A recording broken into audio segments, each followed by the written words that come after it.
Hello, ladles and jelly spoons. Today we're taking another look at the Lego Moonshine operation, custom mock that I'm working on. So we've got a few new elements here in the mock, some special parts, and a new minifigure. Actually, might be a couple, but first off, we've got Hank Haystack here from the unboxing video, and we've put him to work. He's actually pouring in the malt, which is an important part of the part of the recipe. So the malt, you've got the corn, you've got of course water, you got different ingredients if you wanted to add like apples and stuff like that. And you got sugar, of course. You need your big old sacks of sugar, and this actually represents the malt that Budweiser would sell during Prohibition, because Budweiser couldn't sell alcohol, so they basically sold all the things you needed to make it.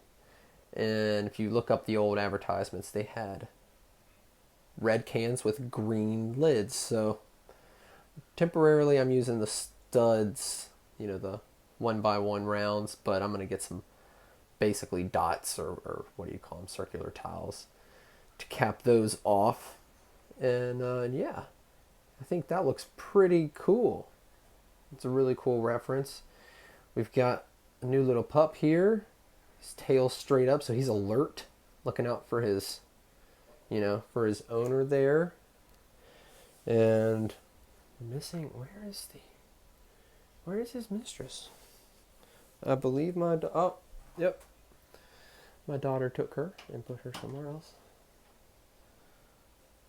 And so we've got the cop here taking some money and looking the other way, which is very common during the Prohibition. It was, their way of keeping the cops off their tail, and the cops, they got a part of the cut. And also it was considered a conspiracy, the Great Moonshine Conspiracy. There's a whole court case that actually took place really close by here to Roanoke in Franklin County, and it's one of the U.S.'s longest court cases ever, I think.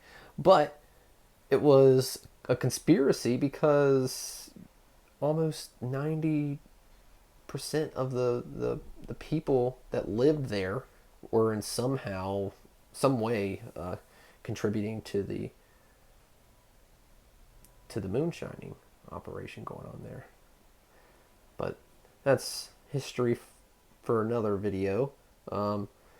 Let's check out some of the additions that we've gotten here. I mean, obviously, we've got a lot more trees. We got plants and stuff. I'm trying to fill it in and get a better idea of what we want for the build.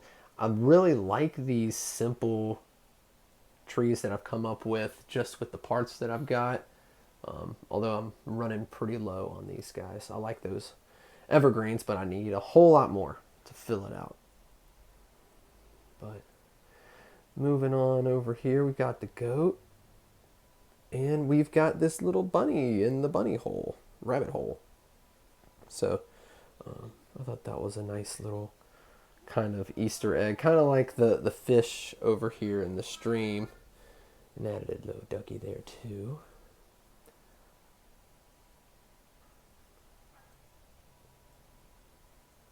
We've added some crates. The crates have kind of been there, I guess, but we added the tops to them to make them more realistic. You would bust open the wood with a crowbar, just like that, and there'd be wood laying all over the place. So kind of did the same thing here with the Budweiser malt. I'll come up with something a little bit more creative than that, but I kind of like for everything to be accounted for. So it's like, if that box was covered up, where's the wood that covered it? Oh, there it is. I even have, there would be 6 of these guys in here, and if there are 3 right there, there's going to be, or 4 right there, there are going to be 2 right here. So I try to kind of make everything make sense, including the storage for barrels. You'd want to have some of those on hand. what I'm going to work on next, I'm going to make a little wood cache to go over here behind this nervous guy. Because you got to keep the wood going. And we've got a chicken, which you need for an egg. All these different Easter eggs I'm trying to think about. Just extra details that kind of make the story more believable and makes everything a little bit more interesting. So I've got this guy back here, and he actually has a bowl of dough, and he is using that dough to seal any leaks in the pipes. And you can tell this is a fresh application there, and these have actually started to cook, turn brown. But they're doing a good job. We're working on a, little, what would you call this? An aqueduct, I guess, made of wood to transport these studs of water from the water source here, the spring, which is going to cool off the steam that evaporates and makes your liquor. Another piece that I have is this awesome stump piece. I had to get that online, and I put some vegetation, some foliage on there to cover up this secret stash of moonshine. Pretty cool. Yeah, so we've got this. This is a pile of scrap that's been chopped up that they'd use for the still. I think the most difficult thing was probably building up this base, because at first I really wasn't thinking I could use Duplo.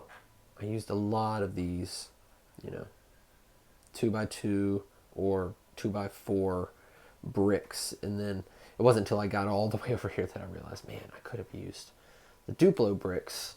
I was planning on using the Duplo in the back, which I did, but I could have used it sooner and saved a lot of pieces. You can tell. But we've got plenty of stuff to work with.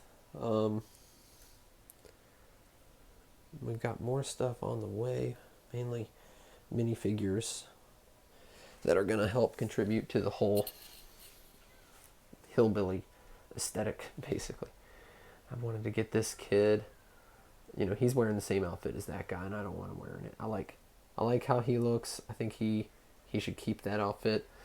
This kid's going to have to lose his, and I might even update this guy's bibs, because he actually has the same bibs as this guy, and I don't really mind him having them. He's got the cool mustache. He's hard at work, and it kind of he looks the part. So, but this one I think is just a little too simple compared to when you've got these guys over here with their really detailed bibs, and then just super simple. I like it. I like the vintage simple look, but it just doesn't. It's not as believable, and that's kind of the challenge, is making everything believable, everything work. It doesn't have to be perfect, because there was no set made for moonshining or for this. All of these are from different things that are just basically in the same neighborhood of what you're looking for, and so it's when you use something that's close, it's kind of natural and people believe it. So that's what I'm going for here. Like this guy, he's got like a Harry Potter suit. Same with this guy. I'm pretty sure that's a Harry Potter suit. No telling where this from. But I love all the details. I think it's going to turn out really cool. But we've still got a lot to go into here. I'm planning on making, you're not going to be able to see hardly any brown. It's going to be all covered up except for a tiny little trail just kind of snaking through the whole operation down here. But yeah, it's kind of a short video today of the process, or progress I should say, of the still and the whole operation. If you guys have any suggestions or comments about anything, please leave them. I'm happy to even try out some new things. So that's another cool thing about this whole hobby, is that you run into people that have different techniques and different styles, and you can pick up on it. It's kind of like music. If you like to play music, you meet other people and you kind of pick up on their style, and you realize, oh, I can do that, and you do your own little thing. So it's been a really fun build, and it's going to continue to be. We still have, let's see, it is the end of January now, so we've got till the second week of March, basically. So we got to hustle, got to get this all together. Thank you guys for watching. Please leave a like and subscribe if you like this stuff, because I'm constantly gonna be updating, and I've got lots of stuff that I need to show off too. That's, I don't know if you guys noticed, but something's missing from this cabinet. Let me know if you spotted it. But thank you all for watching, and we will see you on the next one. Bye bye.